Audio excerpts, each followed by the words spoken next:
hatuwezi kuwapangia Young Africans namna gani ambavyo wanatakiwa kuendesha klabu yao. Ila kitu pekee ambacho kwa hivi sasa kila shabiki wa Young Africans anatamani kukisikia ni juu ya tathmini ya klabu yao na mwenendo wa klabu kwa hivi sasa. Young Africans mwenendo wake hauridhishi hata kidogo kwa hivi sasa. Ukitazama kwa msimu uliopita katika nyakati kama hizi mpaka inamaliza mzunguko wa kwanza, Young Africans ilidondosha alama 6 pekee katika mechi 2 dhidi ya Tabora United, lakini pia katika mchezo dhidi ya Azam FC. Zilikuwa ni alama 6 pekee katika tathmini ya mpaka kuelekea mwishoni mwa ule mzunguko wa kwanza. Mechi 15. Yes, katika mechi 15. Lakini katika mechi 15 za kwanza na mechi moja ya kwanza mzunguko wa pili katika huu msimu uliopo hivi sasa 25-26, Young Africans katika alama 15 katika mechi 5 ambazo wametoa sare walikuwa wanagombania alama 15.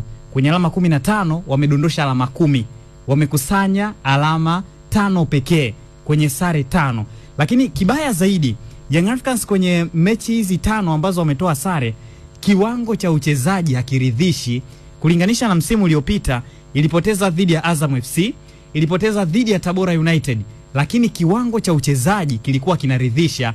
Kwa hivi sasa ukiitazama Young Africans, kiwango cha uchezaji, ile performance ya timu hairidhishi, na ndio maana hapa inakuja mjadala kuhusiana na kocha Pedro Gonçalves. Je, jukumu lake la msingi ni lipi kuifanya Young Africans pamoja na changamoto zote ambazo wanapitia, timu inaendelea kuperform kwenye level ile ile? Ni katikati ya msimu, mabadiliko haya huenda yakawa na athari hasi.